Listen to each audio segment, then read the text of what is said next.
Hi, this is Johns Hopkins, and I'm here in my living room in Bolton Hill, and we're back with another Baltimore Heritage 5-Minute Histories video. Welcome back. Today we're going to go from Bolton Hill to both downtown and a little bit north of here to Reservoir Hill and talk about Captain Isaac Emerson and Bromo Seltzer.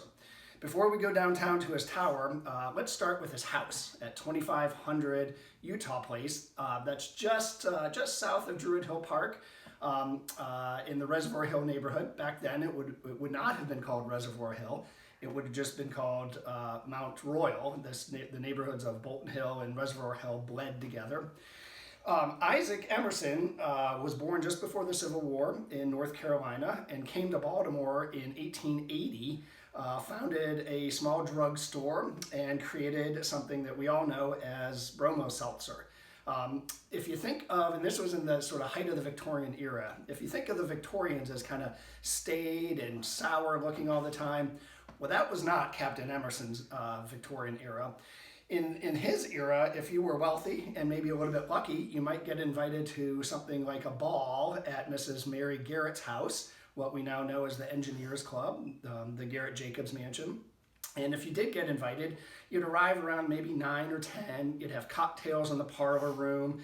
About midnight, you'd go downstairs to the formal dining room and have a dinner paired with wines. And then about 1:30 or 2 in the morning, you'd come back up to the ballroom and dance and drink champagne until basically until dawn.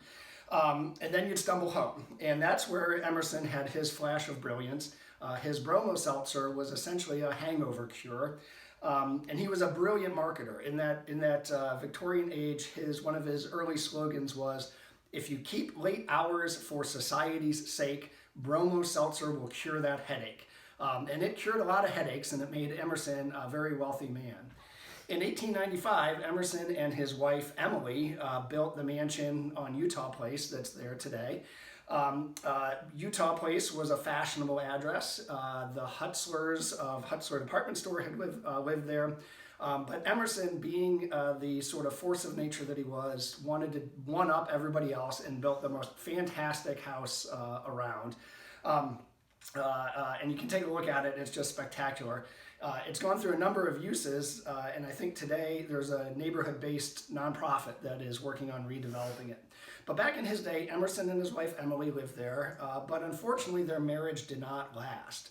They lived there from 1895 until 1911. They had a divorce, and the divorce did not end well. It wasn't one of those where each partner went their separate ways and remained friendly.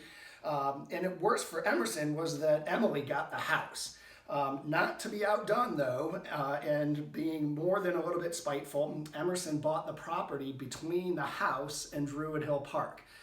They used to use this property. They'd stroll out of their front porch, and they could walk right into the park.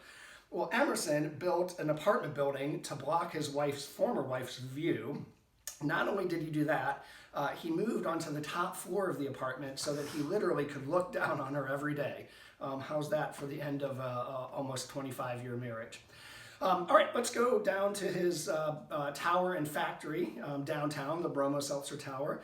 When it was built, it had originally a blue bottle, his signature blue bottle, spinning on top. I think it was 51 feet tall, if I remember. It came down not too long after he built it, maybe 30, 40 years after he built it, because the spinning, as it spun around on the top, it was causing cracks in the masonry. There's all sorts of folklore about where the blue bottle is. It was made predominantly of steel. I've heard some people say it's buried in Druid Hill Park or buried in the lake. I don't know. I suspect it was probably broken down for scrap. When Emerson built his factory, again, 1911 is when it opened up. The architect was a gentleman named Joseph Evans Sperry. He had 3 names, so we know he was important. And he was a brilliant architect. Emerson asked him to model the Bromo Seltzer Tower and adjacent factory after the Plaza Vecchio in Florence, and that he did. If you take a look side by side, they look pretty much the same. Sperry, if you're wondering what else he designed, that little wedding cake building that's called the Brewers Exchange down on Park Avenue and Fayette, I believe, the southwest corner of Park and Fayette. Take a look at that building next time you're walking around downtown, and that's the same architect. Wrapping it up, wrapping it up, Emerson in 1911, it was a big year for him. He got divorced, he got remarried 2 months later. He lost the house, built the apartment building, but a couple years before, he had also been dining at the Belvedere Hotel on a hot summer afternoon when the maitre d' reminded him that, Mr. Emerson, you've got to wear your jacket in here. And Emerson, not one to be told what to do, said basically, get lost, I'll build my own hotel. And so in 1911, the same year that the Bromo Seltzer Tower opened, the Emerson Hotel also opened up. And it lasted until 1971 when it was unfortunately demolished. Final thing about Captain Emerson, you might ask, well, what kind of captain was he? Well, he was sort of an honorary captain. He had founded the Maryland Naval Reserve using his personal fortune, and also basically funded the U.S. Navy's operation in the Spanish-American War. And for that, he was made an honorary captain.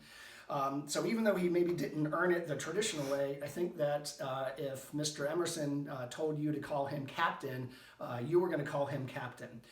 So with that, I think we're going to end, and I hope you have a good rest of your day, and we'll see you tomorrow.